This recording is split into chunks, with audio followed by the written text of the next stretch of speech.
A ideia é falar hoje sobre os novos e os velhos pecados e traçar um pouco este panorama que nós vamos começar sobre a mudança na tipologia que nós temos dos pecados.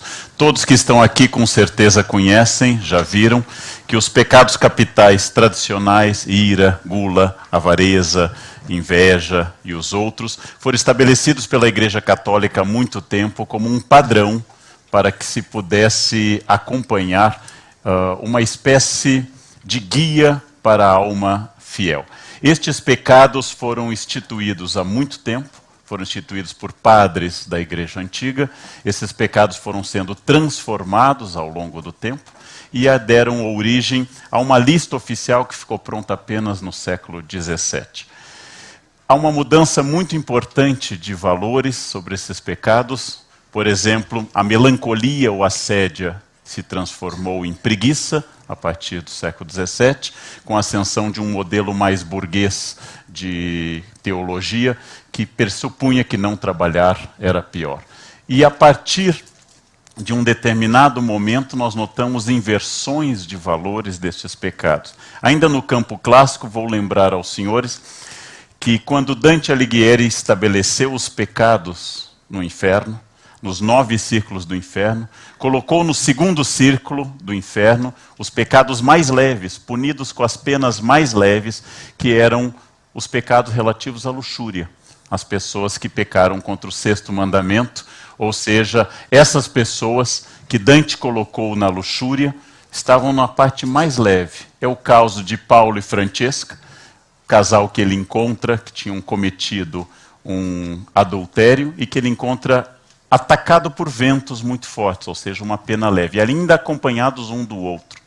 E no 9º círculo do inferno, o mais pesado de todos, o mais difícil, no 9º círculo do inferno, na última volta, o pior pecado que Dante imaginou possível na humanidade.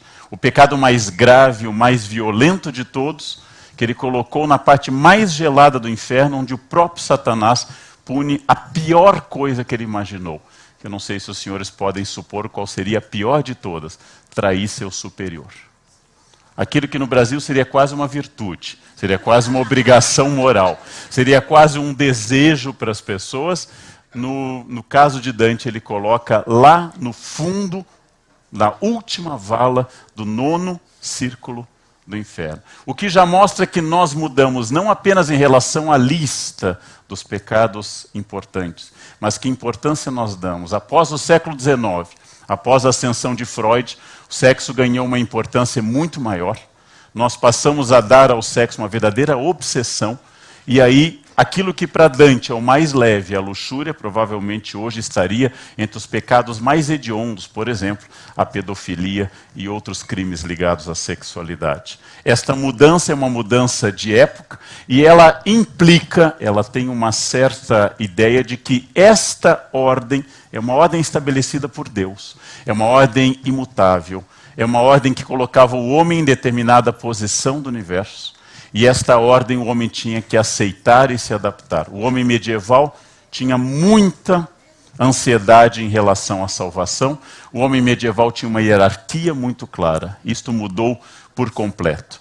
Uma autoridade do Vaticano, chefe de um departamento chamado penitenciário, ou seja, que prescreve as regras sobre confissão e assim por diante, adaptou recentemente, a mando do Papa Bento XVI, e atualizou dizendo nessa penitenciária, do qual ele era o chefe, que agora há novos pecados relativos a bioéticas, pecados relativos a drogas, pecado relativo a uma das grandes questões da Igreja Católica, que era o aborto. Ou seja, esses novos pecados atualizam os 7 e clássicos pecados capitais.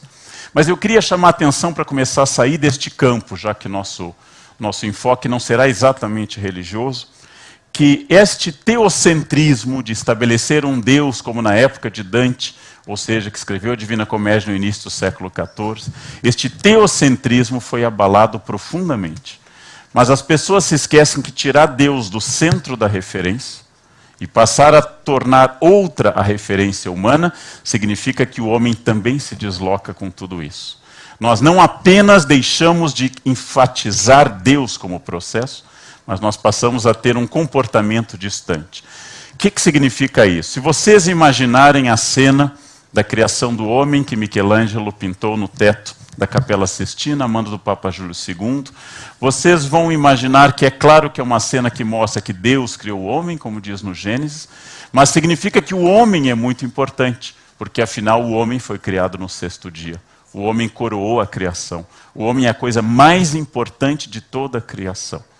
Diz o Talmud judaico, com uma beleza muito grande, que Deus criou o homem após ter criado os vermes, para que o homem saiba que ele é mais importante que qualquer verme, mas para que ele seja humilde, para saber que Deus amou o verme primeiro e depois a ele.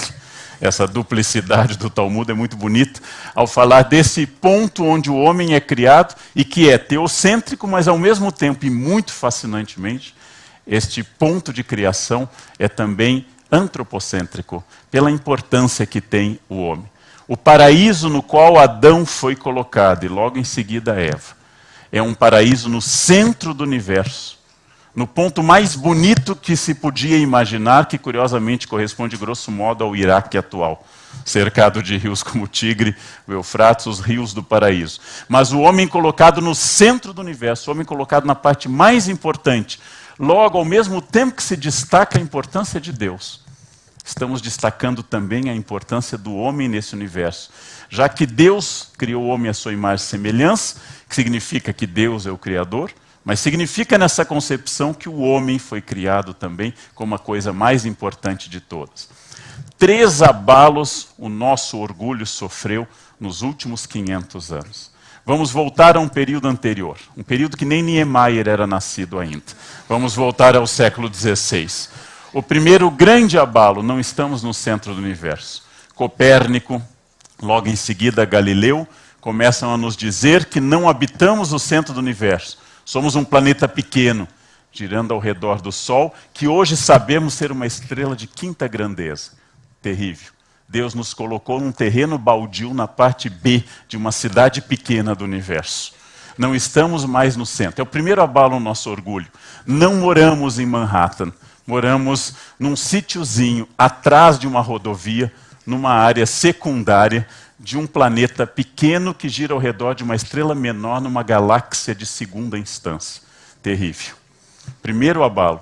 Segundo abalo, Darwin disse que ao invés de termos sido criados e moldados pelo próprio Deus diretamente, descendemos de espécies que evoluíram a partir dos símios superiores. Ele foi acusado de dizer que o homem descendia do macaco. É pior do que isso.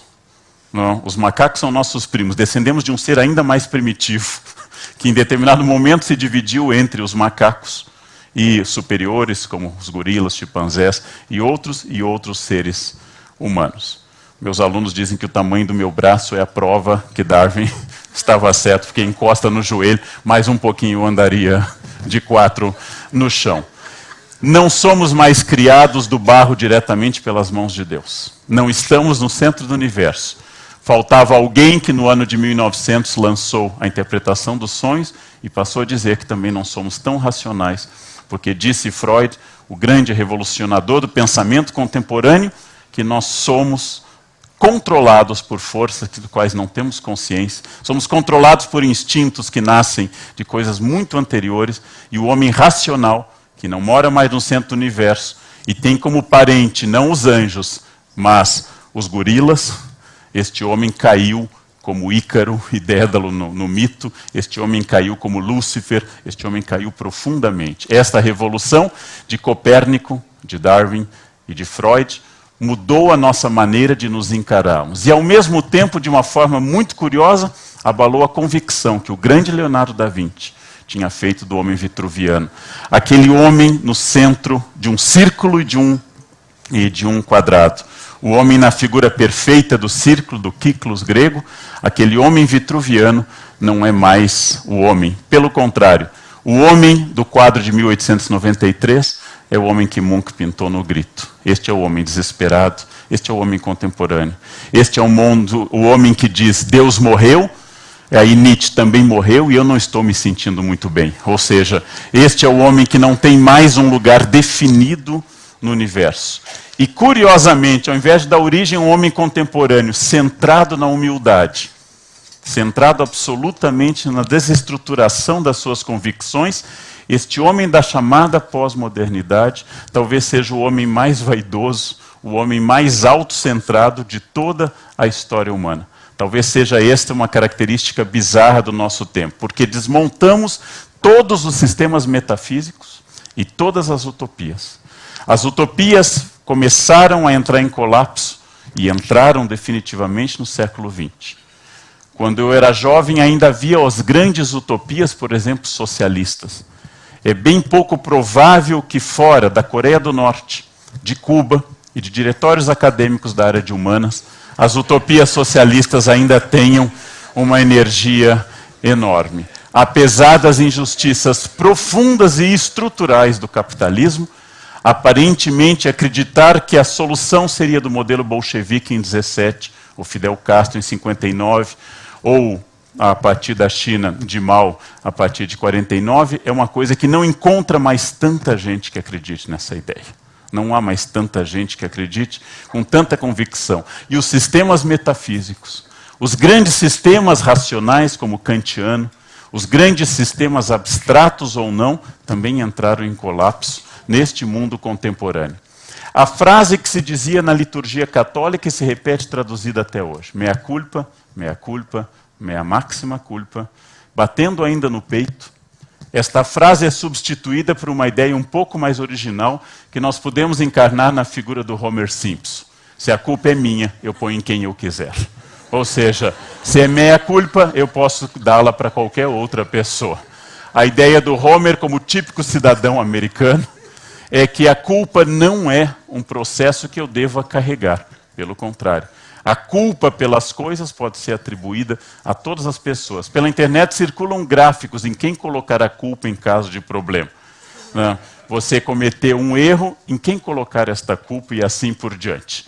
Há um eclipse atual, profundo e estrutural da ideia de responsabilidade. Por exemplo, quando eu era criança, na década de 60, no Rio Grande do Sul, todas as questões da escola eram culpa do aluno. Agora que eu sou professor, todas são culpas do professor. Eu peguei 2 períodos difíceis, porque nunca houve um período em que eu pudesse ser beneficiado pelo sistema. Quando eu era aluno, o professor sempre tinha razão e os pais os apoiavam inteiramente, até quando não tinham razão. Agora que eu sou professor, nunca eu tenho razão. E os pais criticam sempre e abertamente se o aluno vai mal. O que a escola está fazendo para ele ir melhor? E jamais o que ele está fazendo para ir melhor. Nós não temos mais culpa. É muito curioso em São Paulo perguntar para alguém que chega tarde: você se atrasou? Não, é que foi a chuva. Vejam, continua se atrasando. Quer dizer, a pergunta é: você se atrasou? A resposta seria sim.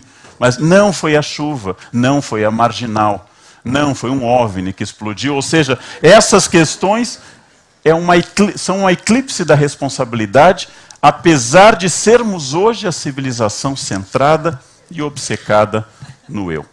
Eu já comentei várias vezes que este eu, que é o alvo dos budistas, este eu que emergiu com a Grécia e com o Renascimento, que se solidificou com as revoluções burguesas, é provavelmente a característica maior do nosso tempo. Vejam, por exemplo, a ideia tradicional, voltando ao tema da criação. Deus deu ao homem um jardim perfeito, colocou Adão e Eva nesse jardim e deu liberdade para tudo, menos para comer da árvore do conhecimento do bem e do mal. O homem antigo acreditava que a desobediência de Adão originou a culpa e o pecado original. E graças a isso deriva que todos herdamos desta condição pecaminosa que para os católicos só foi isenta Nossa Senhora pelo dogma da Imaculada Conceição. Hoje os homens olham para isso, para a árvore do bem e mal, e dizem: bom, se Deus não queria que ela fosse comida, não devia ter posto no centro. Não devia ter dado um incentivo proibindo.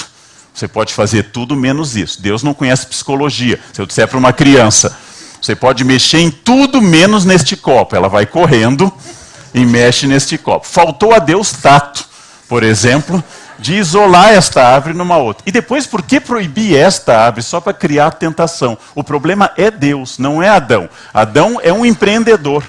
Tomou a iniciativa de comer da árvore para saber se era verdade. É um homem científico, empírico, inclusive. Adão foi testar se era verdade. E é um homem generoso, Eva podia morrer, ele foi ver se a árvore, de fato. E a serpente, segundo uma outra tradição, só conseguiu convencer Eva, porque disse, é uma maçã, Eva, come, emagrece. Ou seja, provavelmente, a desobediência que era para todas as pessoas um gesto fundacional da condição humana, passa a ser uma culpa de Deus. Faltou a Deus habilidade. Faltou a Deus alguma coisa assim.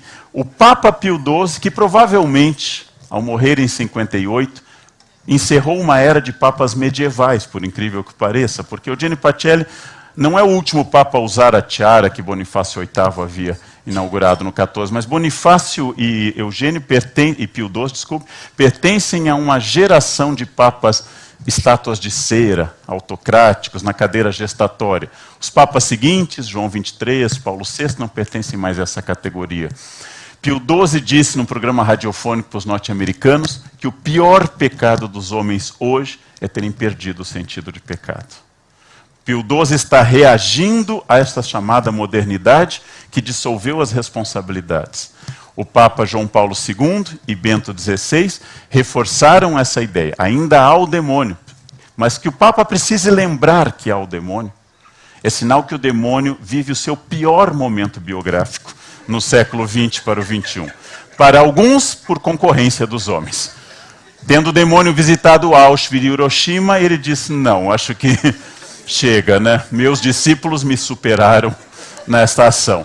Mas o Papa tem que lembrar que nós vivemos um mundo em que ainda tem sentido o pecado. Vejam, por exemplo, se eu pegar os pecados capitais e estabelecer sobre eles a reflexão contemporânea. A luxúria, pecado que Dante colocou no segundo círculo, é uma valorização do corpo. Qualquer manual de autoajuda manda que se eu não me amar, ninguém vai me amar. Se você não se cuidar, ninguém vai olhar para você. A luxúria é vista hoje como virtude. As pessoas buscam cada vez mais o cultivo do corpo e dos prazeres do corpo.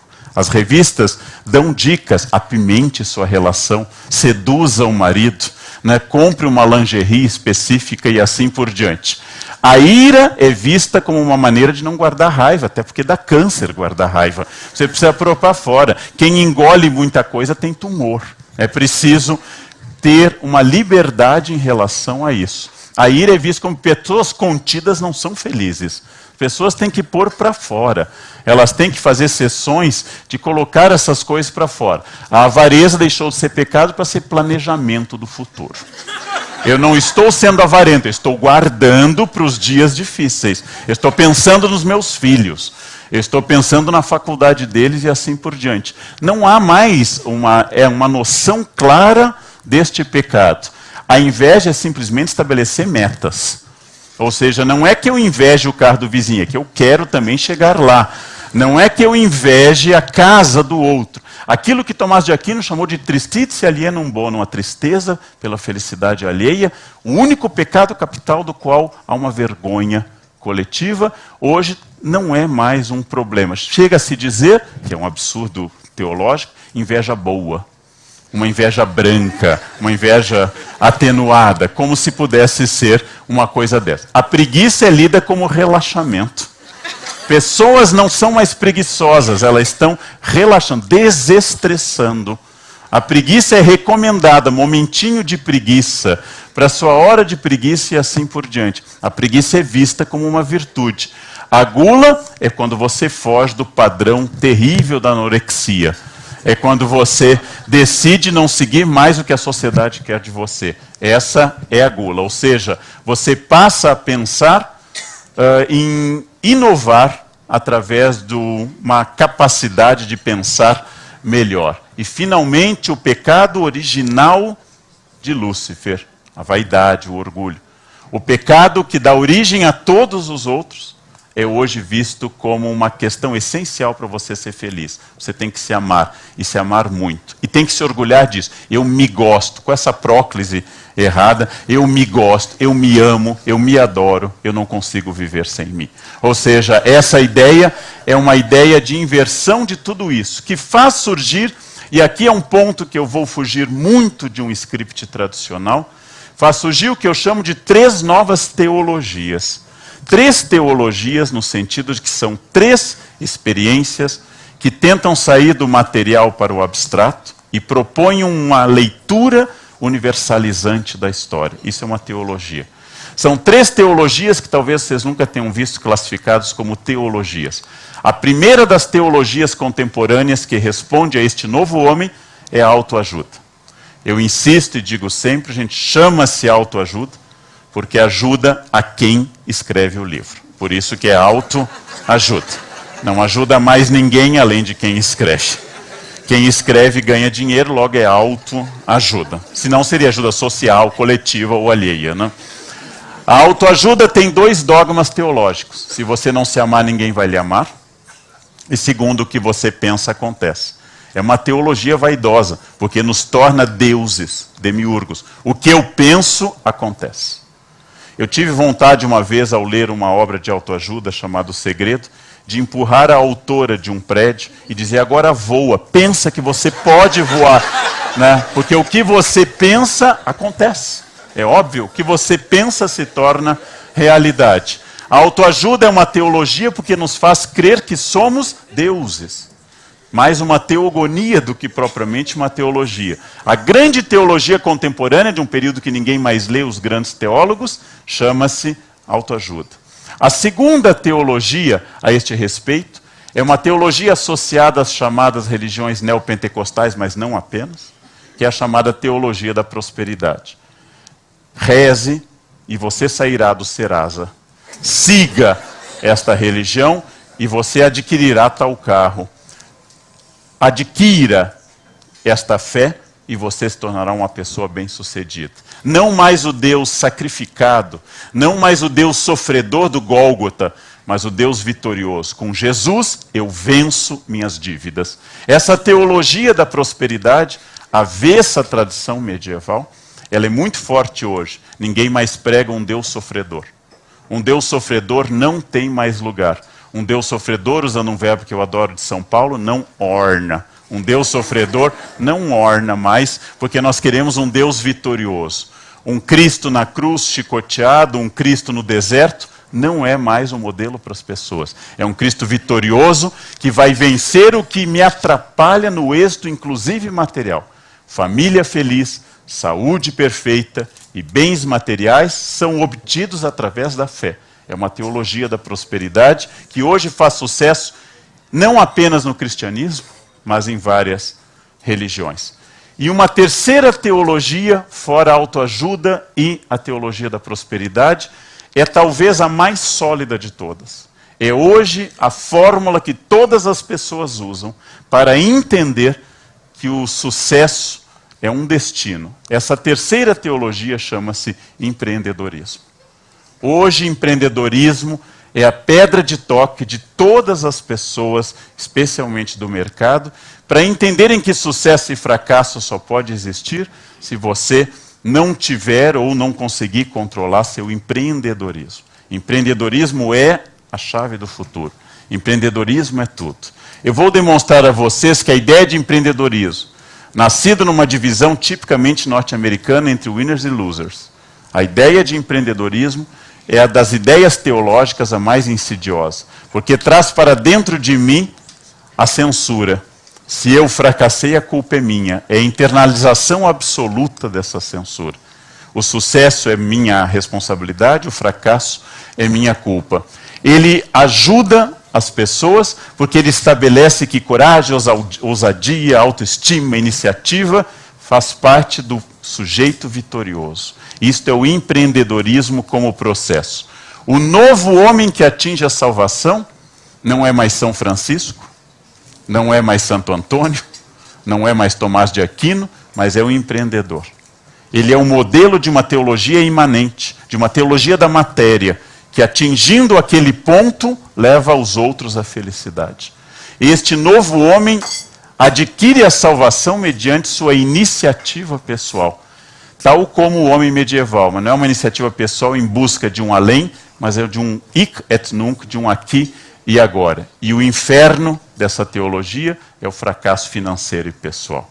Para isso há livros sobre empreendedorismo, para isso há treinadores pessoais que fazem coach, ficam dizendo você precisa confiar em você precisa ter metas, você precisa se desenvolver, você precisa colocar essas metas e repetir eu posso, eu sou vitorioso. Isso que há alguns anos seria tido como esquizofrenia ou bipolaridade, hoje é tido como consistência pessoal.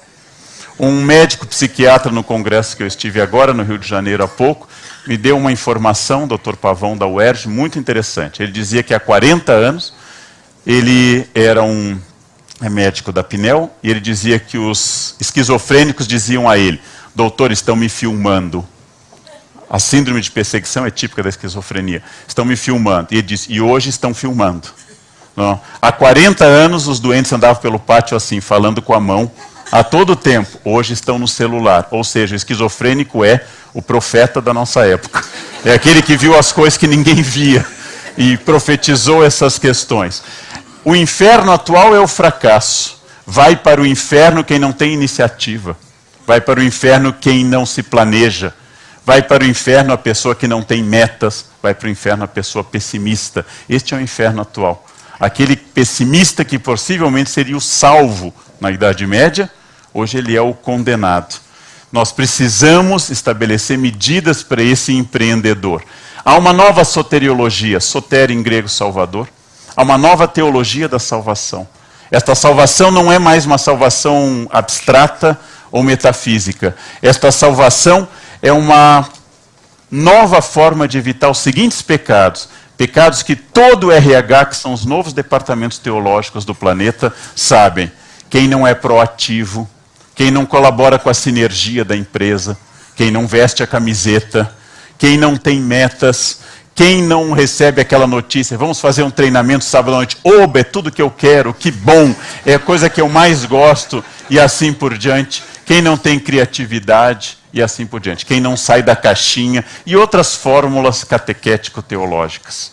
São fórmulas, e essas fórmulas são feitas, como toda teologia, para prometer felicidade, como toda teologia para dizer quem erra e quem é pecador, e como toda teologia se baseia numa prática, em grego askesis, ascese, que é a prática teológica. E para isso vocês precisam de atividades e novos cultos. E esses cultos litúrgicos, em qualquer empresa, hoje se chamam reuniões.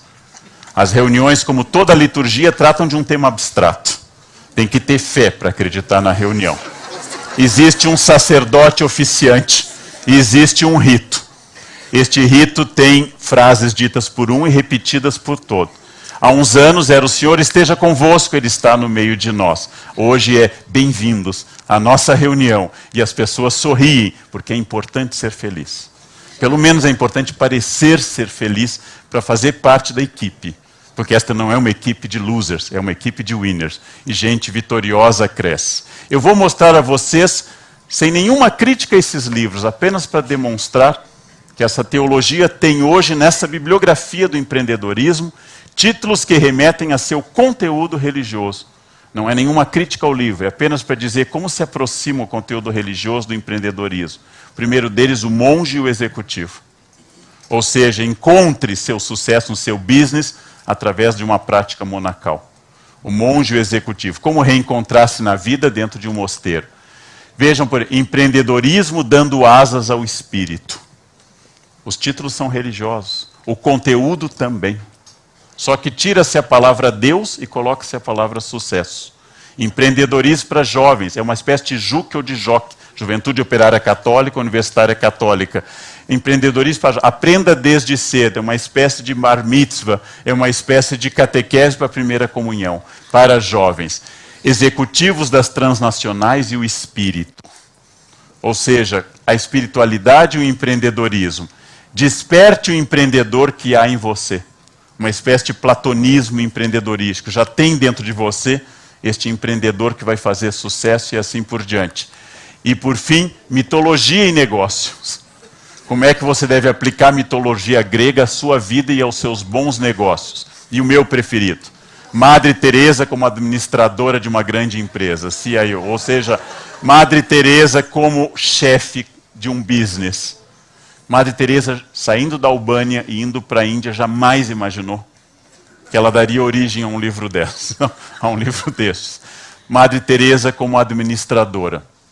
Como toda religião, é preciso fazer a vida dos santos. As agiografias. A geografia, do qual o legendário é o exemplo maior, é quando você narra a vida dos santos e mostra seus exemplos. Os livros que mais vendem hoje são as vidas dos grandes empreendedores como Steve Jobs ou Ike Batista, no qual eles contam como desde o ventre da mãe eram empreendedores. No qual eles contam que jogando dado ou jogando peão, eles já tinham medidas estratégicas para chegar onde eles queriam. E no qual eles contam deslizes. Steve Jobs, nesse livro, conta, por exemplo, que seu primeiro invento foi uma caixa telefônica que roubava o sinal da empresa americana para fazer interurbanos de graça. Ike Batista conta que contrabandeou pedras preciosas da Europa para o Brasil como a sua primeira ação de empreendedor. Mas esses não são pecados, são sinais de empreendedorismo.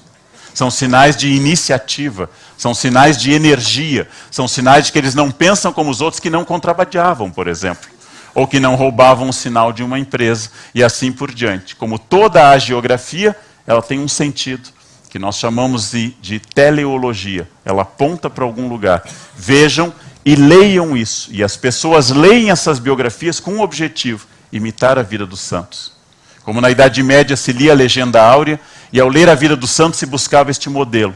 Todas as pessoas que leem essas biografias querem ter a cabeça do Steve Jobs. Funciona como a mulher que lê o livro Como Ser Sensual, ou o homem que lê o livro Como Conquistar Mulheres. Não funciona, é óbvio. Porque Steve Jobs nunca leu um livro como ser Steve Jobs. Esse é o grande problema. São crenças mágicas, como usar cueca amarela para ter dinheiro no ano novo, como usar calcinha vermelha para ter amor. São crenças mágicas. São crenças mágicas. Todas as pessoas que não têm dinheiro usam roupa amarela no ano novo para terem dinheiro. Os milionários não comem lentilha, é uma coisa importante para dizer para vocês no ano novo.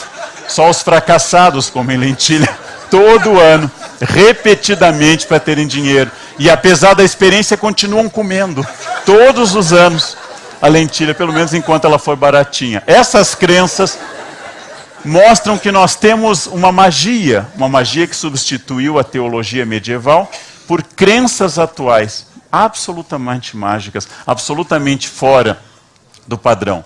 Eu cito do livro da biografia do Ike Batista, que é um bom texto em vários sentidos, a introdução escrita pelo seu pai, o famoso ministro Eliezer Batista.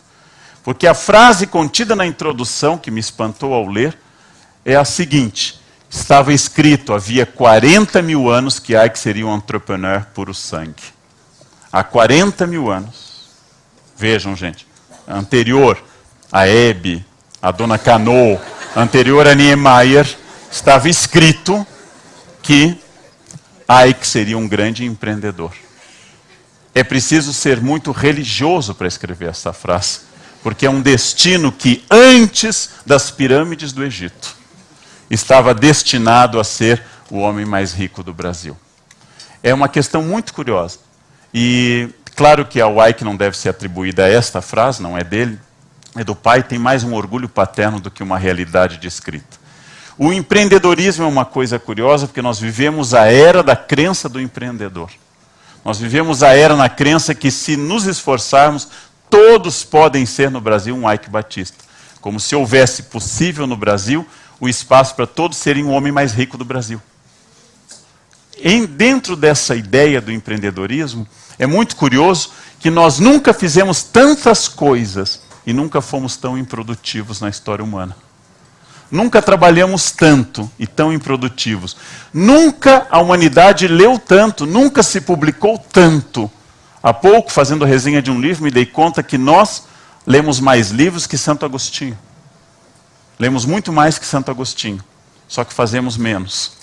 Fazemos muito menos. Nunca lemos tanto e nunca fomos tão superficiais, tão banais, tão adeptos do senso comum, das frases feitas. Nunca nossa conversa foi tão dominada por aquelas frases: tá sol, né? Chove, nossa, está chovendo, né? Tá frio. Agosto está acabando, como me disse um taxista uma vez, agosto está acabando, setembro vem aí. É de uma obviedade brutal. Absolutamente. Tempo maluco, né, doutor? Nós temos um enunciado enorme. Aliás, um taxista me disse isso faz pouco, né? Tempo maluco, doutor. Eu disse, mas eu disse, São Paulo é subtropical de altitude, na primavera a temperatura oscila até 10 graus. Aí ele olhou, acabou a conversa. Acabou. Para sempre, não tem mais conversa. Nunca fomos tão superficiais. Mas há uma regra que seria o mandamento número 1 da todo comportamento atual. Comportamento não é mais amar a Deus sobre todas as coisas.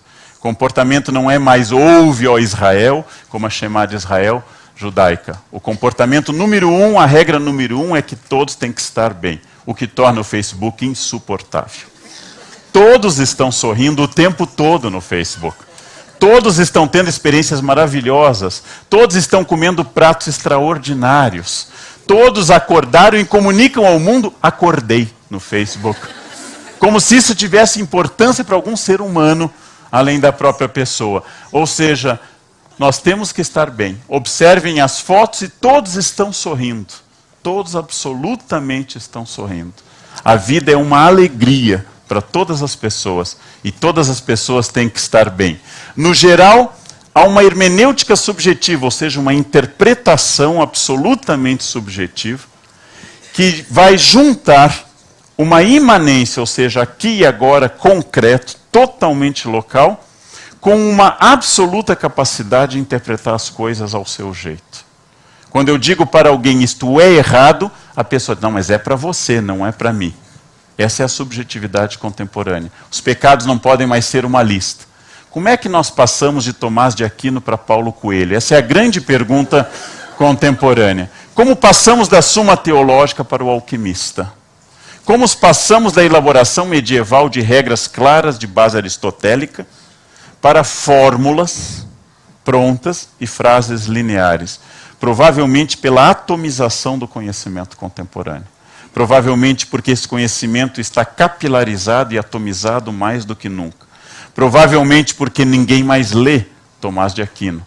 Provavelmente porque deixou de ter sentido um homem que refletia, por exemplo, nas 5 provas da existência de Deus, de base aristotélica.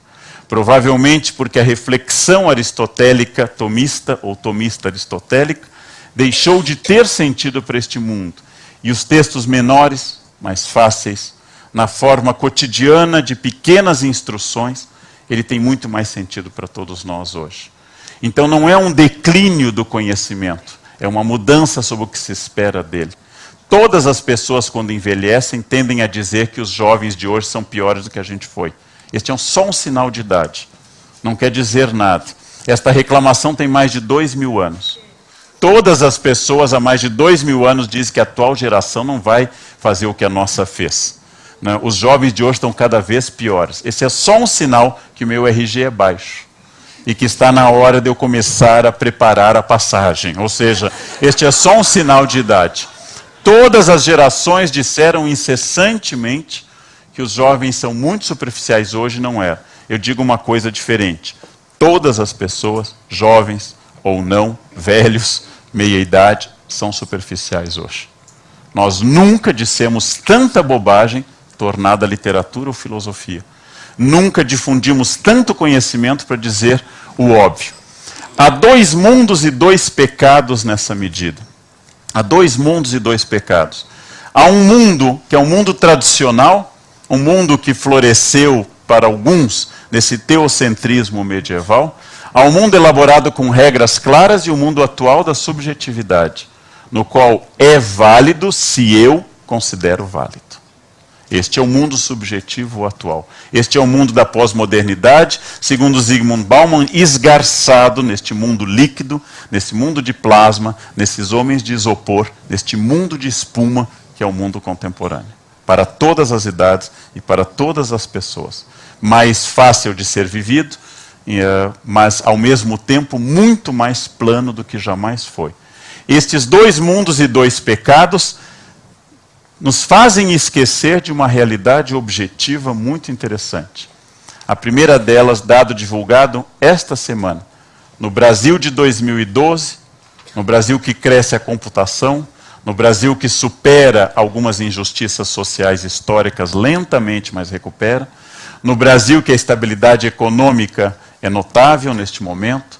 No Brasil, que chegou ao mais longo período de democracia e eleições livres de toda a sua história. Neste Brasil que está otimista sobre o seu futuro. Neste Brasil, país do futuro na minha infância e hoje, aparentemente, país do presente. Neste Brasil, nós temos neste momento 704 mil crianças em trabalho infantil. Este é um dado objetivo. Este não é uma subjetividade da pós-modernidade. 704 mil crianças entre 5 e 14 anos estão trabalhando desde faróis até o campo. Notadamente, a maior parte, 63%, no campo. Então, no meio de tanta subjetividade que eu dei aos senhores sobre pecados, eu diria que estamos diante de um pecado concreto. Um pecado objetivo. Um pecado que não depende de interpretação. Fazer crianças trabalhar, seja qual for a ocupação, que não seja a escola e a sua formação, um pecado grave, imperdoável, porque a próxima geração vai ser punida por causa desse pecado também. E não apenas a próxima, mas o efeito de avalanche de tudo isso é permanente. Falamos que dos pecados tradicionais, ira, gula, inveja, avareza, para os pecados subjetivos e hermenêuticos contemporâneos, nós temos hoje uma mudança muito grande. E, ao mesmo tempo, se precisássemos sair do discurso da pós-modernidade e pensar objetivamente onde nós estamos errando, o primeiro, o mais grave de todos os erros, é o que nós fazemos com o futuro. Já que todo pecado capital, caput, cabeça, gera outros pecados. A ira gera assassinato, não? A avareza gera falta de caridade. O não cuidado com as crianças gera um Brasil defeituoso, um Brasil aleijado, um Brasil portador de uma deficiência muito específica. Ou seja, um Brasil que está dando um tiro no pé, não com 10, nem com 20, nem com 40 crianças, mas com 704 mil. Isso que considerando que isso é uma média do IBGE. Esse número pode ser bem maior. Onde houver uma criança trabalhando, nós estamos diante de um pecado contemporâneo, capital, grave, quase que insuperável, imediato. Uma parte deste problema está no campo, a maior parte, 63%. A outra parte está na cidade. E este é um fenômeno enorme. Para não falar de uma consequência muito mais grave, esta quase inominável e ainda presente, que é a prostituição infantil no Brasil. Esta, sim, está na raia do inominável, está na raia do hediondo, na raia do impossível de ser sequer enumerado. Isto é uma realidade não só, mas também do Brasil. A questão destes pecados sociais complexos, que foge àquela classificação mais tradicional, aquela classificação mais antiga, entre pecados formais, 7 pecados capitais, entre virtudes teologais, entre virtudes cardeais, os novos pecados, como os pecados da bioética, e os pecados subjetivados do homem contemporâneo, vem essa questão objetiva e concreta. Apesar de tudo o que fizemos, apesar do imenso esforço que este país fez, de aumento da renda, de dar acesso a bens a mais pessoas, num momento único da nossa história, em vários sentidos positivos, nós temos 704 mil crianças trabalhando. Ou seja, isto é um número alarmante. E dos pecados da nossa geração, a seguinte vai poder dizer: o que nós fizemos em relação a isso? Se é para pensar num pecado social, o que nós transformamos em relação a isso? A noção de pecado, a noção de uma ofensa feita ao plano de Deus, a noção da ideia de que este plano de Deus foi feito por pensamentos e palavras, atos e omissões, fracassado pela minha escolha, deu lugar, como eu disse aos senhores, a uma noção absolutamente distinta, em que cada ser humano se estabeleceu a partir de si como referência. Entramos na era da subjetividade e as pessoas passaram a explicar os pecados a partir da sua percepção, dizendo com clareza absoluta: bom, isso não é pecado porque eu penso assim, assim é a sua opinião e assim por diante. A noção de autoridade foi substituída pela noção de subjetividade, a noção de hierarquia pela noção de total imanência das minhas escolhas e pelo total e absoluto colapso dos sistemas metafísicos. Porém, abstraindo esses dois campos, que a religião hoje cresce institucionalmente em praticamente todo o mundo. Ao contrário do que se pensava no século XIX e ao contrário do que se pensava na década de 60, a religião institucional está mais forte do que estava há 50 anos. As eleições são dominadas por debates envolvendo igrejas. Eu vou passando pelos canais e descubro que as religiões dominam uma parte expressiva do leque de canais. As religiões vão bem, obrigado. As vocações prosperam. As igrejas constroem templos em geral. Há mais pessoas religiosas hoje do que havia na década de 60. E o Deus morto do século XIX, o Deus que Nietzsche proclamou morto do século XIX, deu uma ressuscitada forte, expressiva e expansiva na nossa sociedade. Não se pode dizer nem de longe que a religião esteja em crise. Só que esta religião, com suas novas formulações de teologia da prosperidade, ou com seus novos pecados, e no seu esforço, que muitas religiões têm, num esforço caritativo, não mudam o fato social, que nós somos um país profundamente marcado por uma injustiça enorme, de não apenas oprimir adultos de toda a espécie, de não apenas, como revela a Lei Maria da Penha, sermos de uma violência com as mulheres assustadora.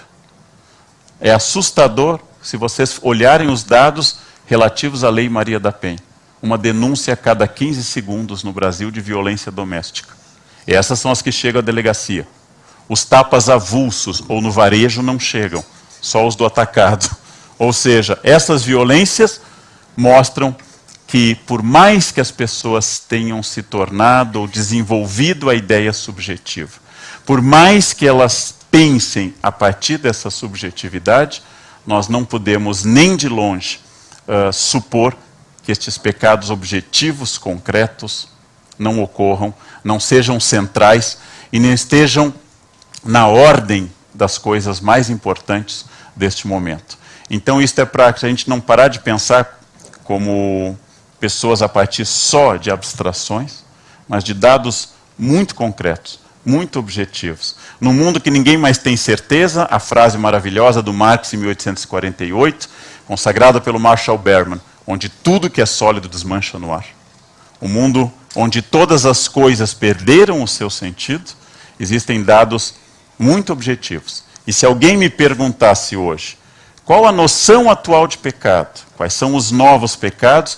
Eu poderia falar horas, historicamente, sociologicamente e filosoficamente, de uma ressignificação dos pecados. Poderia estabelecer essas abstrações que em parte eu fiz hoje, de um homem cada vez mais longe da ideia de culpa, cada vez mais longe da ideia de hierarquia, cada vez mais longe da ideia de autoridade. De um homem cada vez mais virtual. De um homem cada vez mais dado à representação das coisas. Tudo isso é verdade. Poderia citar a você centenas de livros sobre a pós-modernidade, sobre o mundo plástico e virtual. Poderia demonstrar que a internet está mudando a maneira de perceber as coisas. Poderia fazer reflexões variadas e importantes sobre um mundo da comunicação rápida, que está tornando a linguagem sintética e as pessoas cada vez mais dinâmicas e, ao mesmo tempo, em vários sentidos, superficiais.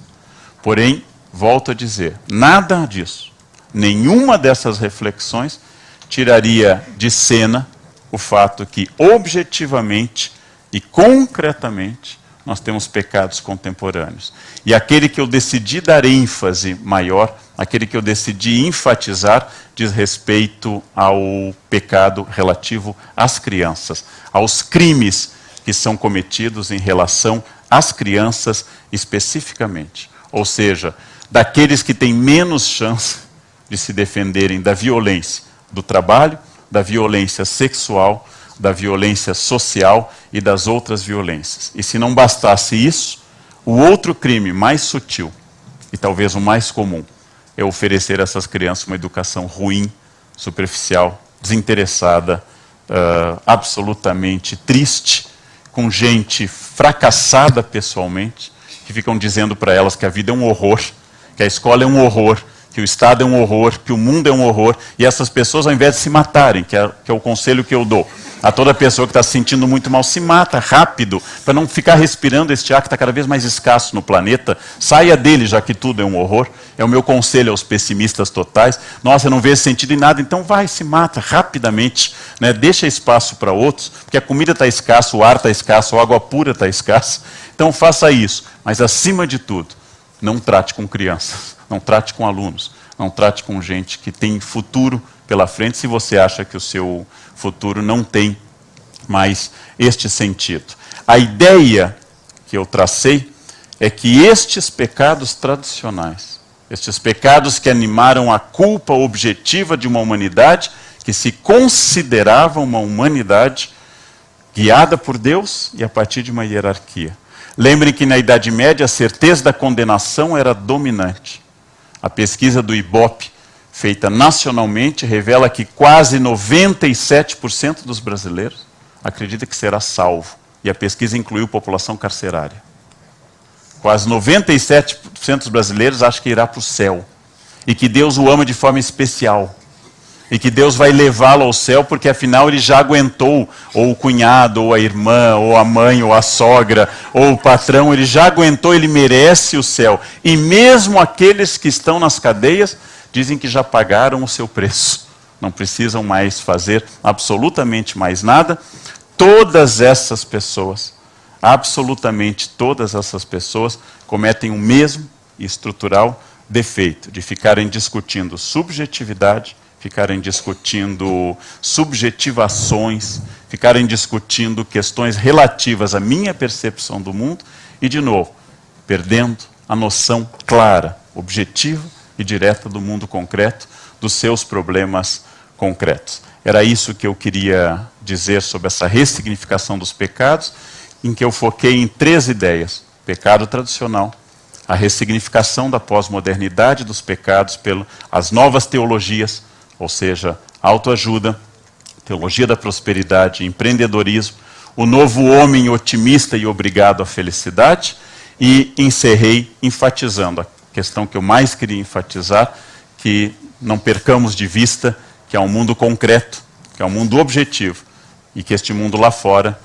há pessoas que têm frio, que têm fome e que estão trabalhando quando deveriam estar na escola. Este, para mim, é definitivamente e de longe o pior pecado que se pode cometer hoje em dia. É só isso que eu tinha a dizer. Obrigado pela atenção a todos. Né? Obrigado. Não achei o seu reloginho.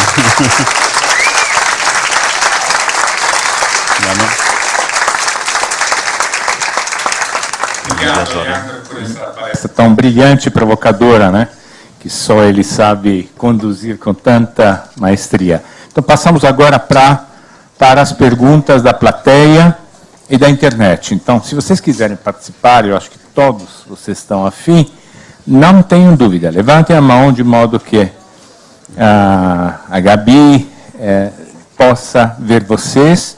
Vocês serão atendidos na ordem, procurem fazer perguntas objetivas de maneira tal que todo mundo possa ser atendido. Aguardem só um segundo que a câmera chegue até vocês, porque nós estamos gravando tudo isso, né? E não esquecemos que estamos com a internet também, perguntas do lado de lá. Obrigado. Vamos passar para as perguntas.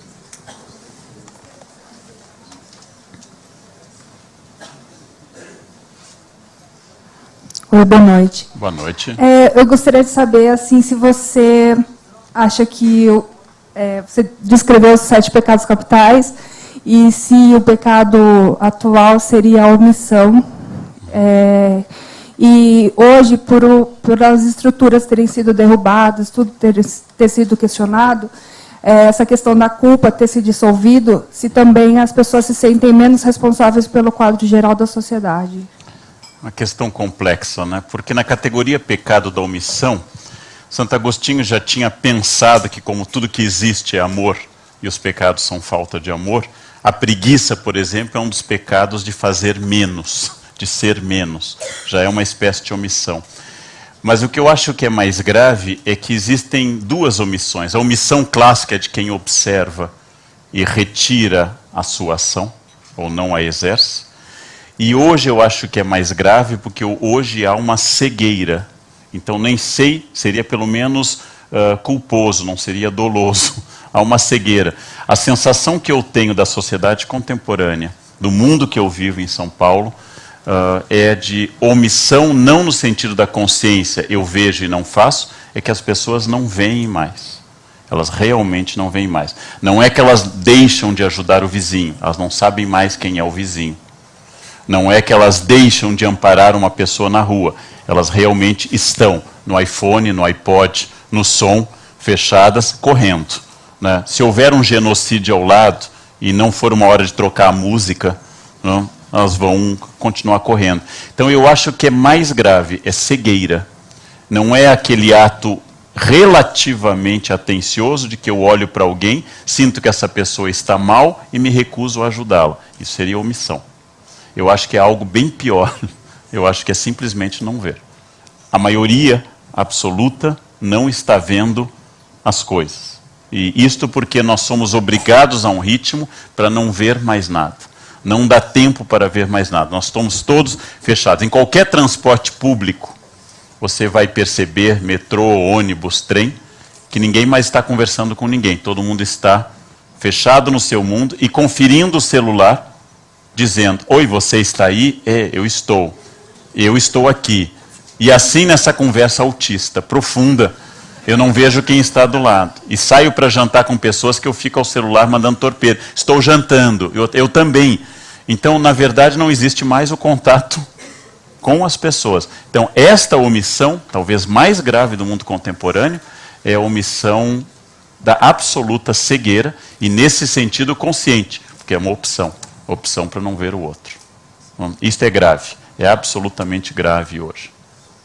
Outra questão deste lado, por favor.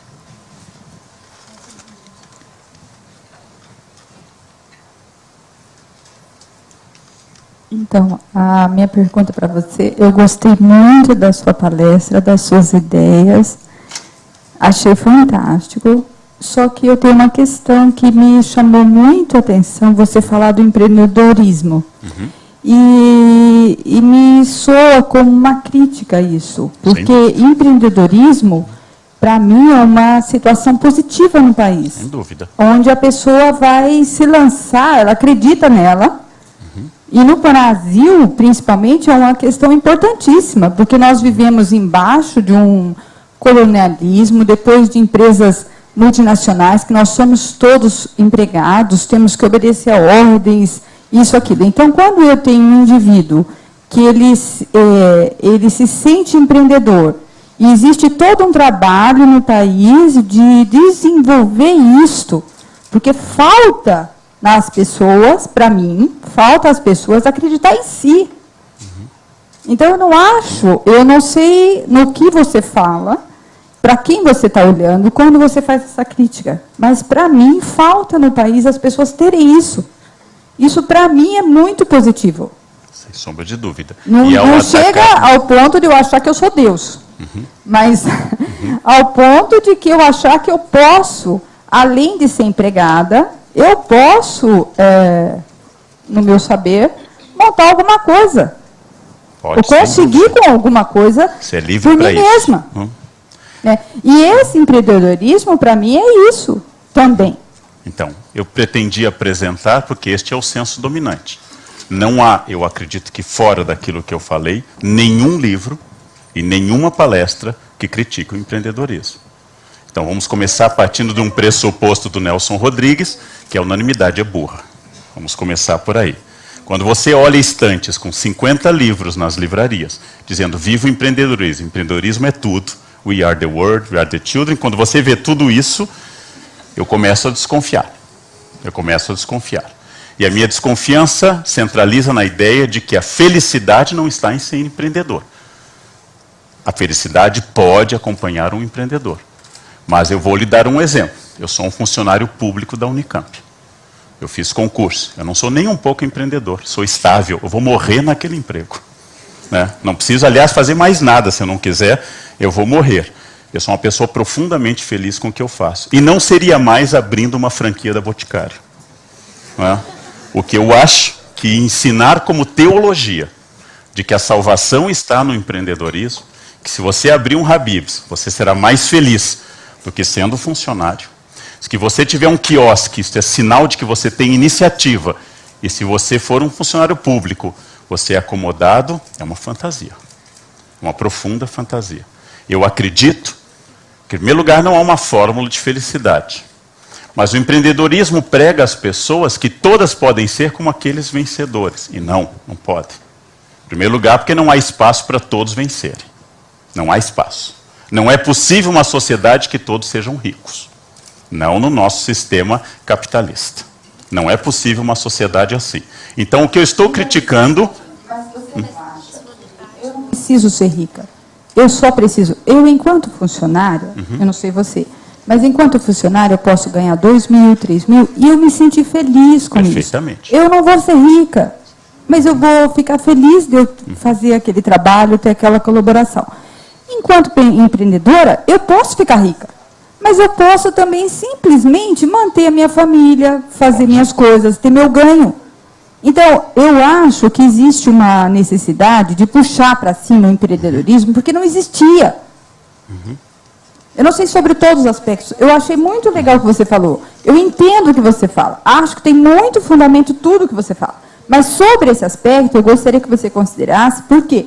Pode você precisar fazer num momento no país um push, um movimento, para que as pessoas acreditem nela e se lancem para fazer coisas.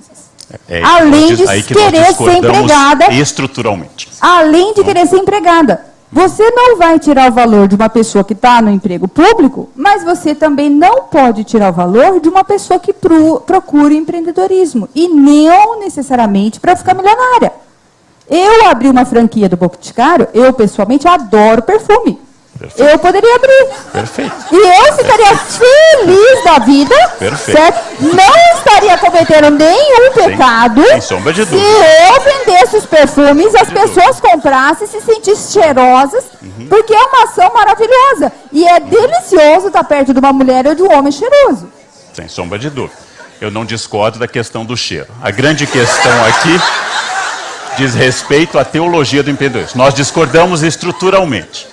Eu não acho que a condição da vida seja a iniciativa do negócio. Não acho que isso seja a fórmula de felicidade.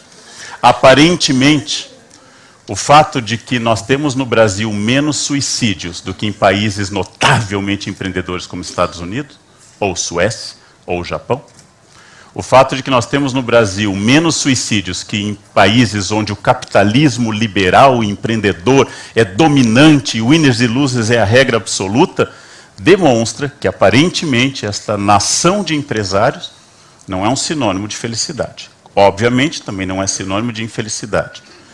Diz a questão socrática do conhece a ti mesmo, que tudo aquilo que nos incomoda revela muito sobre nós.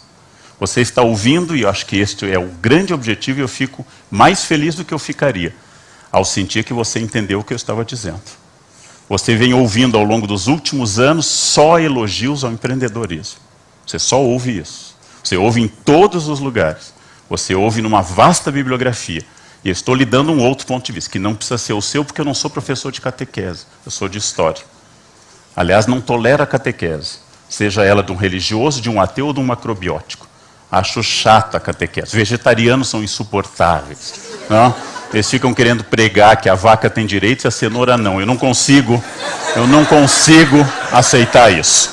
A cenoura não sofre, a vaca sofre, vamos comer só alfafa e cenoura. Né? O fato de ela não gritar deve ser a prova disso.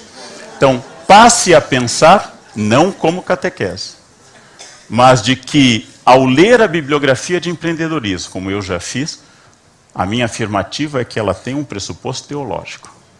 O pressuposto de que tem uma fórmula de felicidade. Pense fora da caixinha. Eu não quero um mundo onde as pessoas contrabandeiem joias. Eu não quero um mundo que elas roubem um sinal ilegalmente de outra empresa. Eu não quero um mundo de empreendedores onde Steve Jobs apresenta o seu iPhone e esquece de dizer que ele foi feito na Índia com trabalho de $2 por dia. Eu não quero este mundo. Eu discordo inteiramente desse empreendedorismo. E acho que é um profundo empreendedorismo, por exemplo, este sim, numa ONG que decide fazer alguma coisa totalmente diferente. A minha questão não é quanto à iniciativa. Ela é sempre boa. A minha questão é pregar o capitalismo liberal e empreendedorista como solução. E isso eu discordo inteiramente. E, para nossa alegria, o mundo permite essa discordância. Para nossa alegria, o mundo, a sociedade do pensamento único, a sociedade que Orwell criticou no 84, a sociedade que só pode haver um pensamento, é abominável. É uma sociedade terrível. Eu não considero que o mundo seria melhor e o Brasil seria mais justo se todos que estão nessa sala, ao saírem daqui, abrissem uma franquia. Eu não considero que isso melhoraria o mundo. E considero que há pessoas felizes empreendendo em vários campos e há pessoas que são felizes nunca empreendendo, porque o ser humano não tem fórmula fixa. Eu, ao atacar um sistema dominante de pensamento, como um dia outros muito melhores do que eu atacaram, eu sei que eu enfrento a ideia e a resistência das pessoas. Porque este é o código dominante. Este é o código que está por aí. Este é o código que promove MBAs. Esse é o código que tem seus santos e seus heróis. Eu discordo da teologia do empreendedorismo. E concordo que a felicidade pode ser buscada numa franquia, pode ser buscada no serviço público, pode ser buscada em alguém que rejeita as duas coisas e vai plantar no interior, nem sendo funcionário público, nem sendo empreendedor. A felicidade plantando figo em Valinhos. A felicidade plantando figo em Valinhos. A felicidade vivendo dos seus rabanetes em Montemor. E a felicidade em fazer uma empresa também. A grande questão para mim é a teologia. Quando alguém propõe como sistema unificado, dominante, com seus santos e seus casos. Então pensem nisso. Inclusive, ao pensar em casa, para poder dizer o seguinte: não, você está errado, Leandro. Não, seu pressuposto é errado. Não há problema nenhum nisso. Absolutamente não há problema nenhum nisso. Mas a grande aula, a aula ideal, aquela que às vezes eu consigo, mas nem sempre, é aquele que as pessoas saem pensando. E saem pensando e criticando o que ouviram. A aula ruim é a aula que todo mundo sai balançando a cabeça em expressões bovinas. Essa aula é ruim. Se todo mundo concordou, eu não disse nada novo. Não? Se todo mundo... eu vou dizer a vocês uma aula inteira, que eu vou dizer o oxigênio é essencial para a respiração. Algumas plantas têm clorofila. Os mamíferos amamentam. Se eu começar a dizer coisas absolutamente corretas e unânimes, é uma aula perdida, né? É um espaço perdido de reflexão. Agora, no momento que vocês saem e pensam onde se coloca a felicidade e onde eu a encontro, e não a partir de onde uma bibliografia dominante encontra, ou um pensamento dominante encontra, este, para mim, é o princípio do conhecimento. E esse que me deixa alegre como professor, inclusive. Outra questão, por favor. Boa noite, professor Leandro. Onde está? Aqui. Aqui, por favor. Nós estamos transmitindo pelo site da CPFL Cultura e os internautas enviaram várias perguntas. A pergunta de Bruno Pastre é a seguinte: essas conclusões sobre o esvaziamento do sentido de pecado valeriam também para as culturas não ocidentais? Como analisar os orientais? Os orientais são a maioria da humanidade. Entre a Índia e a Indonésia, entre a China, Japão e Filipinas, tem 56% dos seres humanos. Quase tudo da minha reflexão diz respeito à cultura ocidental, urbana, industrializada e contemporânea. A Ásia tem outro regulamento. O problema de hoje, e voltamos à ideia de unanimidade, é que, infelizmente, o mundo está ficando muito parecido. Infelizmente, cada vez que eu voltei à China, e já fui várias vezes, cada vez que eu voltei, encontrei uma China mais parecida, com certos códigos diferentes, com certos comportamentos de etiqueta diferentes, mas muito diferente num sentido superficial e cada vez mais parecida conosco. O sucesso da China é, em grande parte, a adaptação da China a um modelo ocidental, capitalista, produtivo, industrial e assim por diante. O sucesso da Índia, com ênfase em serviços, é a adaptação a uma ideia ocidental e ao inglês, inclusive. Então, não no sentido de que o que eu disse não se aplica ao mosteiro budista em Wutaishan, no coração da China, onde há 108 mosteiros budistas em Wutaishan. E sim, no sentido de que cada vez mais Xangai, Beijing e outras cidades agora também da Índia, como Mumbai, se comportam cada vez mais, infelizmente até eu diria, com o pior do Ocidente.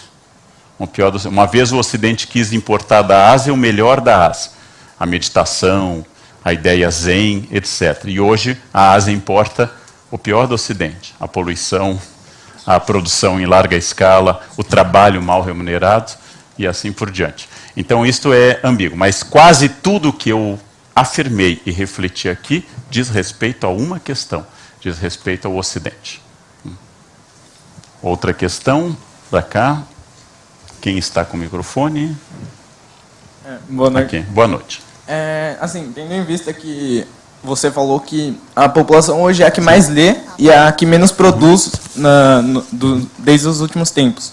Então, onde que é o foco da população agora? Onde que você tem que olhar, pegar e falar, não, esse é o ponto-chave e é aqui que eu tenho que trabalhar para que agora, a partir de agora, essa alienação que devido a vários fatores ocorreu e agora a população vai começar a criar mais e definitivamente deixar de pecar. Eu acho que é complexo, que isso mereceria mais explicação. Nós somos uma geração hiperativa. Somos uma geração hiperativa. Nós fazemos mais coisas do ponto de vista prático que gerações anteriores. E fazemos mais coisas ao mesmo tempo. Vou lhe dar exemplos banais. Provavelmente há 60 anos quem lia o jornal sentava para ler jornal. Hoje você vê o jornal na internet, toma café da manhã e atende o celular ao mesmo tempo. Você virou uma espécie de canal Bloomberg, uma espécie de divisão, uma espécie de Windows permanente em que você se divide entre várias coisas. As pessoas dirigem, falam ao celular, escutam música. As pessoas nunca fazem mais essas coisas isoladamente. Elas ficam o tempo todo fazendo coisa. Eu uma vez precisava escrever um livro e me internei num hotel no Nordeste para poder ler o livro, para ficar sozinho escrevendo. Eis que 5 minutos na rede do hotel paradisíaco, vieram funcionários do hotel oferecer uma oficina de lambada que ia ocorrer. E eu disse que agradecia, mas que não ia fazê-la. Logo em seguida veio uma de argila, artesanato, macramê. Vieram assim a hidroginástica. Hidroginástica na piscina do hotel. Eu disse, mas tudo que eu preciso nesse momento é ir para a hidroginástica na piscina do hotel. Realmente, vim aqui para escrever. E depois de um tempo eu percebi que a minha figura, lendo e escrevendo num canto, bem quietinho, incomodava. Porque parecia que eu estava infeliz. Porque eu não estava interagindo com todo mundo, nem dançando lambada, nem fazendo ginástica, e nem gritando sem parar, e nem fazendo trilha, trekking, nem querendo alugar asa delta e outras coisas que se oferecia. E eu dizia, eu vim aqui para ler, e me olhavam como estranho. Eu sou estranho, mas não é por isso, não é exatamente por esse motivo. A ideia de que você possa fazer uma coisa focado e centrado é uma ideia quase revolucionária hoje em dia. A ideia que eu trouxe a vocês, que eu li há pouco num livro, nós lemos mais livros do que Santo Agostinho, é uma ideia angustiante. Porque Santo Agostinho escreveu e pensou muito mais do que eu, lendo muito menos do que eu já li. E provavelmente porque fazia mais focado e mais centrado, menos coisas ao mesmo tempo. Nós temos hoje nos Estados Unidos finais de semana de desintoxicação de aparelhos. Pessoas que vão um final de semana para um sítio para ficar internados no sítio, sem celular, sem iPod, sem iPhone, sem tudo isso. Quase como aquela técnica do AA. Só hoje eu não vou usar o celular. Até o fim do dia. Eu vou tentar só hoje. E assim por diante. Eu acho que essa hiperatividade é uma resposta ao vazio contemporâneo. Assim como eu acho que o nosso niilismo, a nossa falta de sentido, tem como resposta o fundamentalismo. Quanto mais a gente diz que nada tem sentido, mais surgem as pessoas fundamentalistas que dizem que tudo tem sentido e que tudo deve ser como antes. Claro, preto no branco. O fundamentalismo é uma resposta ao nosso niilismo contemporâneo. A hiperatividade é uma resposta ao fato de que, na verdade, nós não estamos fazendo nada. Absolutamente nada. Se vocês imaginarem um livro de receitas tradicional do Brasil, que é essas receitas de Dona, são as receitas de Dona Benta, que dizia na sua primeira edição para fazer pudim. Pegue leite condensado. Para fazer leite condensado, leve ao fogo leite e açúcar e mexa 6 horas, que isto é uma outra concepção do que a nossa tendência a comprar o pudim pronto.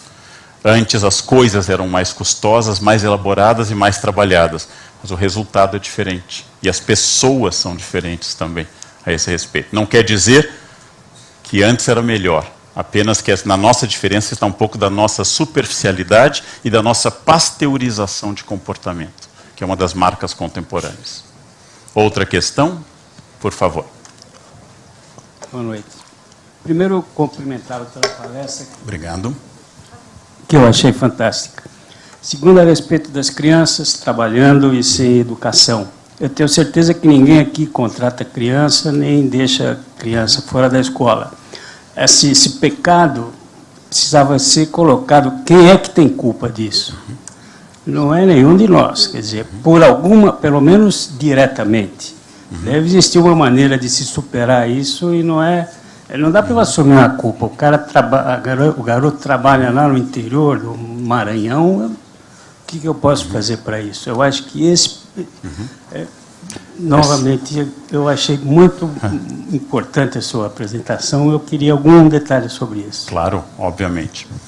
É sempre complexo saber quem é que tem a culpa, né? Porque por um acidente da natureza, bom senso e ética é uma coisa que Deus deu só a mim e não deu aos outros. É um defeito, inclusive, de formação dos outros. Por exemplo, eu estou convencido que entre os 11 milhões de paulistanos que se movimentam todos os dias, eu sou o único que dirige na velocidade correta. Eu estou cercado de gente louca que vai muito rápido e gente lesma que vai muito lento. Gente que não dá sinal e outros que dão sinal 4 quilômetros antes de dobrar. Eu sou o único prudente e correto. Mas ensina Machado de Assis que quando eu acho que todo mundo é louco e eu sou o sadio no Alienista, é provável que o louco seja eu. Diz o Dr. Simão Bacamarte, na peça maravilhosa do Machado, que quando eu acho que todo mundo é sadio, todo mundo é louco e eu sou o sadio, é hora de eu ir para a Casa Amarela, me internar, porque acabou. Acabou. Bem, voltando à questão central que o senhor tocou. Eu não contrato crianças para trabalhar. Eu contrato uma empregada. Se essa empregada não tiver com quem deixar os filhos, o irmão mais velho vai se tornar o cuidador dessas crianças e deixará de ir à escola pelos irmãos de 2 ou 3 anos. Eu não admito trabalho infantil, mas não todas, naturalmente, mas uma parte expressiva da carvoaria brasileira, carvão vegetal, é feito com trabalho infantil. Quando eu faço churrasco com carvão vegetal e não cuido de onde ele vem, ele pode vir de uma carvoaria do sul do Pará, onde o trabalho infantil seja a norma. Eu não contrato crianças, mas eu posso comprar produtos feitos por crianças. E olhem como o mundo é complexo. Há uma campanha ocidental para não se comprar certo tipo de tapete no Afeganistão ou outros lugares, porque essencialmente a indústria local têxtil, a manufatura têxtil é feita por crianças. Então eu não compro aquele tapete porque ele é feito por crianças. Provavelmente aqueles $2 que aquela criança ganhava eram essenciais para ela sobreviver. O mundo é muito complexo. Se eu tirar o trabalho infantil da maioria dessas crianças, eu substituo o fim do trabalho infantil pela fome absoluta. É complexo. O mundo é mais difícil do que só A e B. Então, a criança provavelmente está trabalhando porque realmente precisa. E provavelmente porque os pais também precisam. Então, não é simplesmente dizer que este é um problema, que é um problema mais grave que a própria família não tem condições de resolver. A própria família tem dificuldades em resolver. Essas são questões muito complexas. E uma das questões diz respeito exatamente a saber, socialmente, quem faz as coisas e por quê. E que eu posso nunca ter contratado uma criança. Porém, de alguma forma, inserido nessa sociedade, eu posso colaborar para o trabalho infantil, mesmo que eu não tenha muita consciência disso. E eu posso escolher, nas minhas opções políticas, quem tem a posição muito firme e clara sobre isso, e posso cobrar desse meu candidato posição firme e clara sobre isso. Então, esses são princípios. Nenhum deles é tão preto no branco, nenhum deles é tão é tão linear como quer parecer. É muito fácil quando as coisas são lineares. Infelizmente, na espécie humana, elas são um pouquinho mais complexas do que isso. E, em todo caso, eu tenho duas atitudes. Bom, já que eu não contrato nenhuma criança e sou contra o trabalho infantil, estou feliz e vou para o céu. Não? É provável, usando a linguagem do Bereshit, do Gênesis, do primeiro livro da Torá, que a pergunta de Deus vai ser a mesma feita a Caim. Onde está teu irmão Abel? Quer dizer, o que foi feito dele? Não? Porque eu não respondo só por mim nessa ideia. E a ideia coletiva, ou a ideia, seja ela moral, religiosa, ou seja ela de cidadania, ela é coletiva. Outra questão, por favor.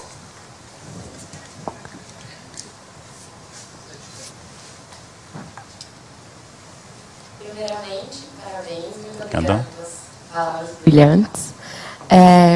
Eu queria, ainda na questão do trabalho infantil, sabe-se que em determinadas épocas não era considerado pecado. E o pecado como uma construção social do nosso tempo que converge de que é pecado crianças trabalharem. Em um tempo isso foi necessário para manter a família. Pais tinham filhos para que eles trabalhassem para sobreviver. E assim, eu queria ouvir suas considerações sobre isso, que me deixa muito... mexe muito comigo pensar que isso um dia, como construção social, pode deixar de ser pecado. Essa ideia de que criança trabalhando e criança morrendo de fome para continuar mantendo o sistema, que isso é certo e até não seja pecado isso. Você toca num ponto central, que para mim, historiador, é claro, mas eu já vi que talvez não seja claro como é para você, para todas as pessoas. Todos os nossos valores são valores históricos. Todos os nossos valores foram construídos historicamente. Vou lhe dar um exemplo que geralmente choca as mulheres. A maternidade é uma invenção recente. Amar os filhos é um esforço de talvez 300 anos, um pouco menos. Na Idade Média não se amava os filhos. Alguém vai dizer, não, mas mãe é mãe. Sim, mãe é mãe na nossa cultura. Mãe é mãe, vaca é vaca, como diz a ideia. Mas é absolutamente histórico a ideia de que uma mãe deve amar os filhos. Se eu contar a vocês uma história infantil do século XVIII, em que 2 pais com fome abandonam 2 crianças na floresta para morrerem de fome porque faltou comida na casa. A história se chama João e Maria, Hansel e Gretel. As crianças, por um estratagema, voltam para casa. Os pais, reincidentes, abandonam de novo na floresta. Essas crianças se perdem dessa vez. João errou na estratégia. E acham uma casa toda feita de glicose, atrativa para crianças. Onde uma senhora de inclinações pedófilas atrai crianças para comê-las. Eles são presos para serem comidos, mas conseguem empurrar esta senhora isolada e idosa num forno e a matam. Roubam as suas joias e voltam para os pais duplamente assassinos, recheados de joias. E essa é uma história para crianças dormir. Chama-se João e Maria. Você conta essa história e diz a seu filho, agora dorme bem, mamãe e papai te amam, né? Desde que não falte comida. Se afundasse uma galera no Império Romano, galera era um navio, gente, é importante dizer isso. Se afundasse uma galera no Império Romano, se salvariam primeiro os homens, depois as mulheres e por fim as crianças. Porque os homens são mais importantes. As mulheres são secundárias e as crianças eram inúteis. Então, Montaigne diz, perdi 3 ou 4 filhos no século XVI, mas nunca isso me causou muita dor, porque as crianças morriam em pelo menos 50% dos casos, na média. Significa que amor às crianças é uma invenção contemporânea. E amor às crianças como elemento mais instrutivo e educacional do que produtivo é ainda mais recente. A Revolução Industrial inteira foi feita por crianças e mulheres. Toda a primeira etapa da Revolução Industrial é de trabalho infantil e feminino. Quando eu digo que isto é fruto de história, é que a história de fato nos transforma. E nós aprendemos coisas que não são evolutivas, mas aprendemos coisas com ela. E aquilo que não chocava antes, hoje pode e deve chocar. As pessoas acharam natural nos Estados Unidos até 1920 que mulheres não votassem. As pessoas acharam natural no Brasil até o Código de 32 ou a Constituição de 34 que mulheres não votassem. Bom, as pessoas acham natural na Arábia Saudita de hoje que as mulheres não tenham carteira de motorista, que elas não possam dirigir. Eu tenho várias pessoas em São Paulo que são adeptos dessa ideia. Indiretamente são sauditas na sua alma. E ao encontrar uma mulher dirigindo, fazem opiniões absolutamente sauditas, né? Um amigo meu que disse que mulher não devia ter carteira de motorista, mas porte de arma. Ou seja, essas ideias absurdas e preconceituosas mostram que nós nos transformamos nos valores. Ninguém hoje negaria direito de direção à mulher no mundo ocidental, direito de voto à mulher, ou aceitaria o trabalho infantil como princípio. Mas um dia, numa sociedade que tinha outro tipo de violência que era a nossa, a farra do boi era considerada uma festa social e não havia uma ideia de direitos dos animais. Hoje a farra do boi nos choca e nós criticamos uma expressão cultural do litoral brasileiro, especificamente, a esse respeito. Houve um dia que as touradas foram sinônimos de exercício interessante. E hoje as touradas são criticadíssimas e já proibidas em alguns lugares. Nós somos seres históricos. Nós trabalhamos com as coisas historicamente. Então, elaboramos valores que se transformam. E nos valores atuais, é preciso pensar até do ponto de vista mais linear possível. Colocar crianças para trabalhar é fazê-las não estudar. Fazer crianças não estudarem é criar adultos ruins do ponto de vista do conhecimento formal. Adultos ruins do conhecimento formal deste ponto de vista só podem interessar a que tipo de pessoa, e a que tipo de político, e a que tipo de sociedade. É isso.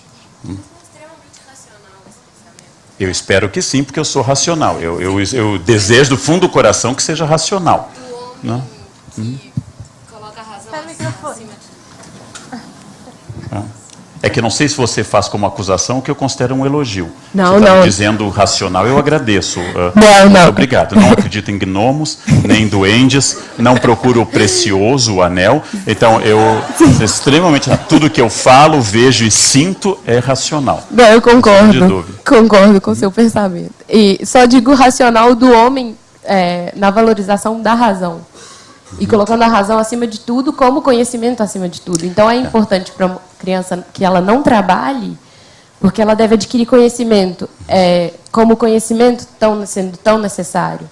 Eu acho conhecimento muito necessário. Às Mas vezes... para o bem e para o mal, eu recomendaria que você visse o que é uma aula de quinta série hoje, para pensar se é racional. Não? Então, uma quinta série não tem nada a ver com a tradução ocidental racional. René Descartes ficaria insano numa quinta série. Então, eu acho que existe, inclusive, uma sociabilização.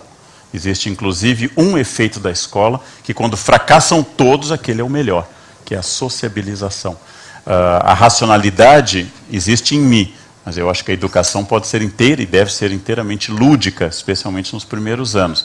Mas, em todo caso, eu tenho certeza que será melhor que esse lúdico seja numa escola do que vendendo balas num farol, exposto, inclusive, a uma rotatividade de gente com caráter duvidoso.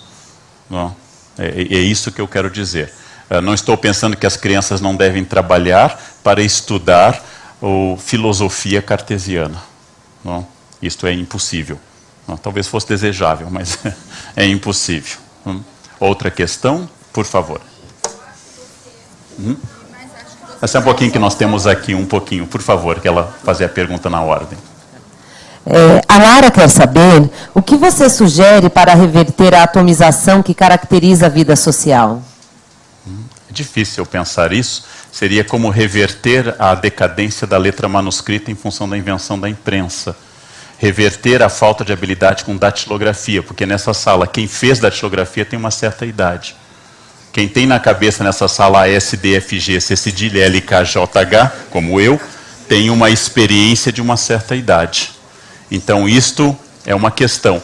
Em geral, as revoluções tecnológicas, usando a expressão do Alvin Toffler, as ondas, elas não podem ser detidas. A atomização não é um mal, já que nós temos hoje uma falta de autoridade da fonte do conhecimento. Exemplo, alguém inventou uma bobagem gigantesca, o fim do mundo maia. E não foram os maias, por sinal. Não foram os maias que inventaram. Entre as coisas que os maias fizeram, não se inclui essa.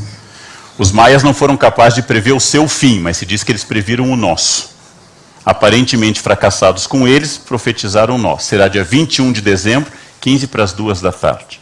E como eu descobri este ano, graças a um panfleto de um místico, quem tiver silicone não será salvo neste fim do mundo.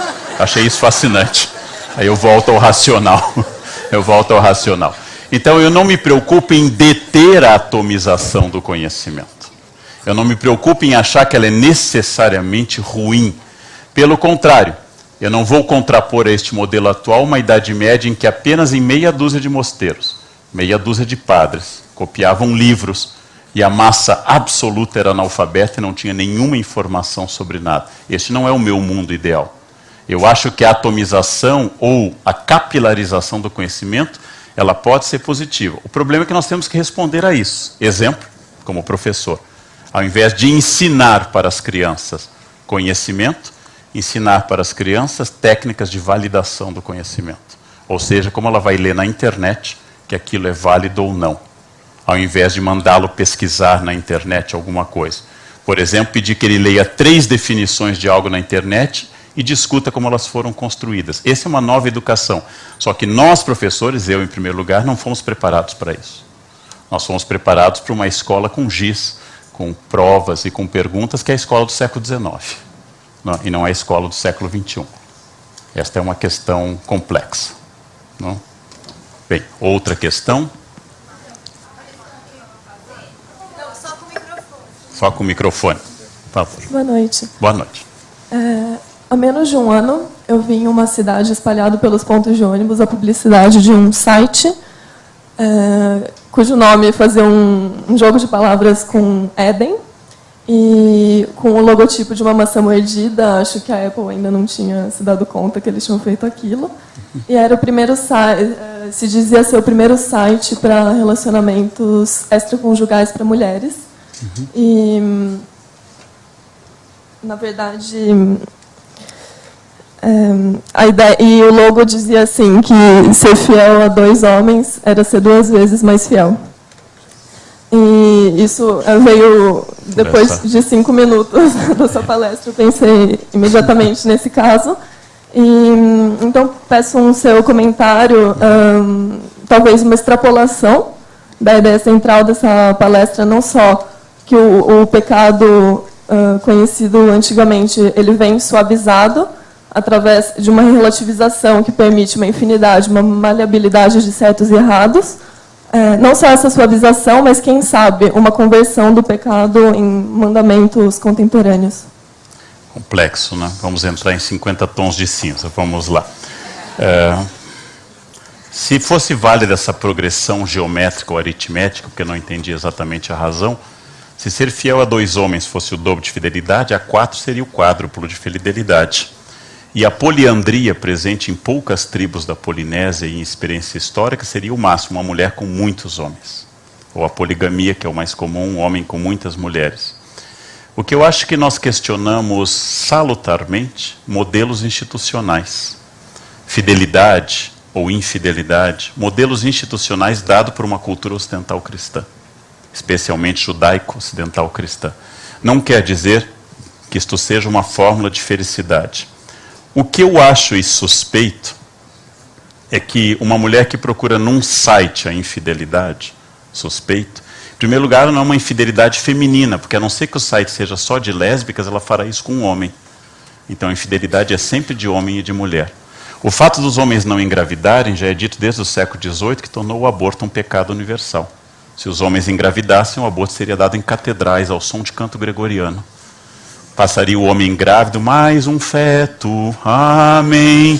Isso seria a teologia contemporânea. Mas como os homens fazem a moral e as mulheres engravidam, a leitura é quase sempre uma leitura de gênero.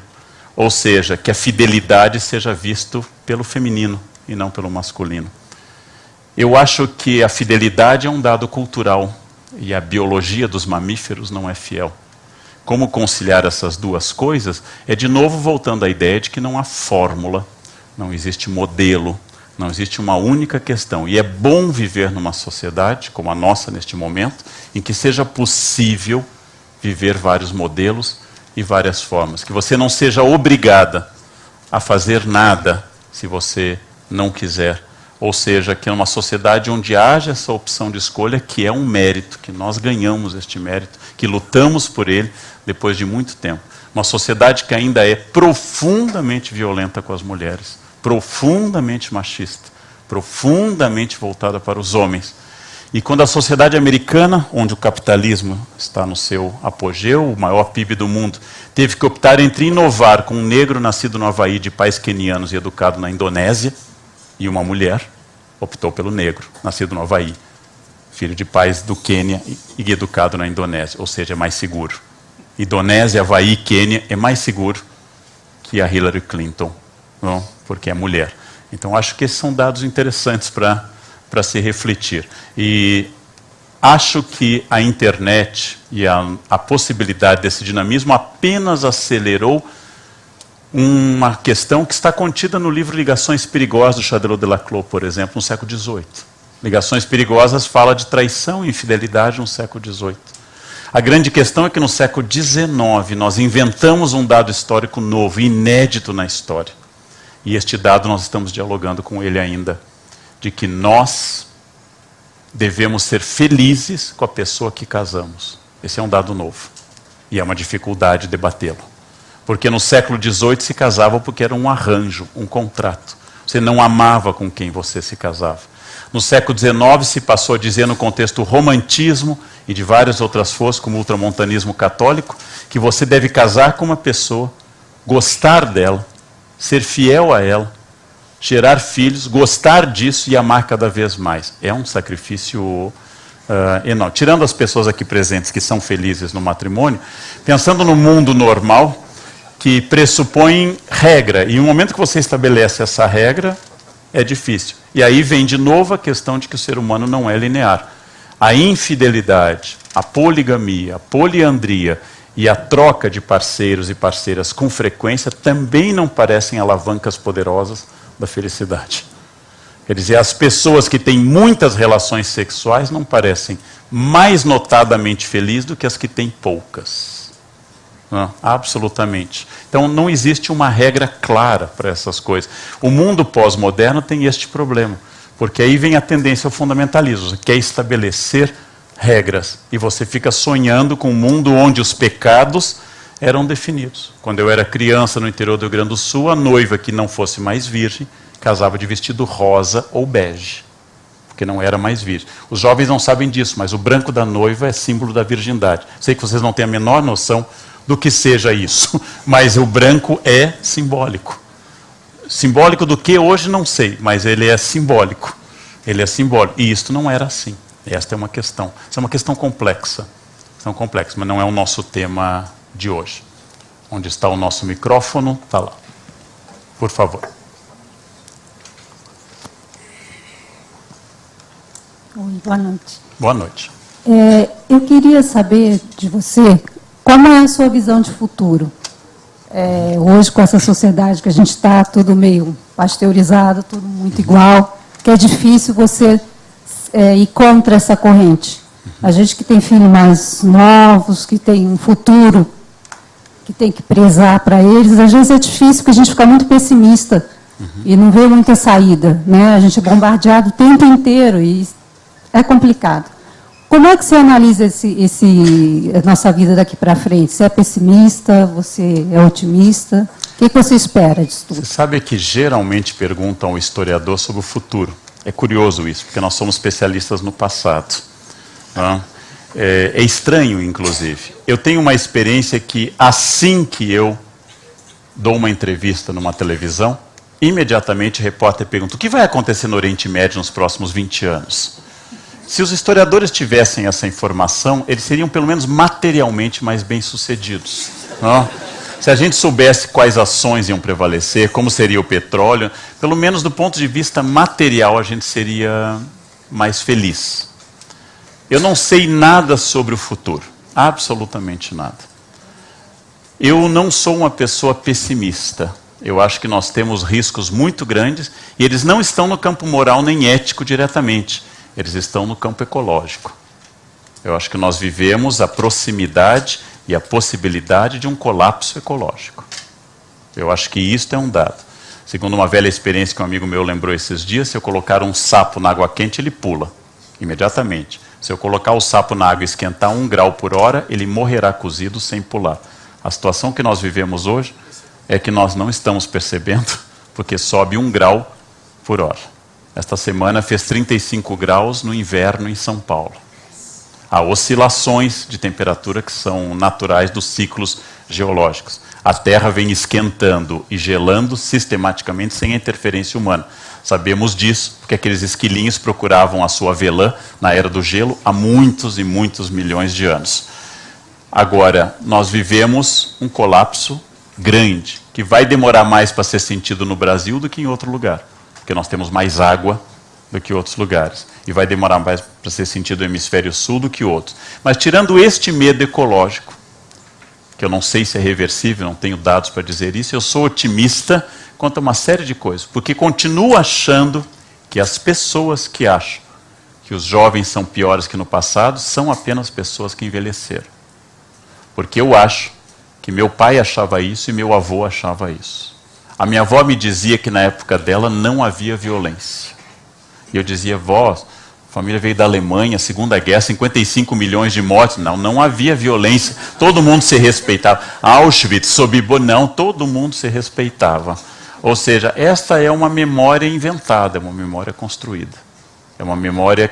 Pelo contrário, nós temos hoje, em alguns campos, muito menos violência do que no passado. Nós temos hoje mais gente na escola do que no passado, por exemplo. Nós temos hoje, em vários campos, menos violência do que no passado. A tortura que ainda ocorre, ela causa horror nas pessoas e descoberta ela causa indignação. Não obstante, ela era uma norma judicial. Torturavam-se as pessoas nos tribunais para isso. A pena de morte vem cedendo espaço no mundo inteiro.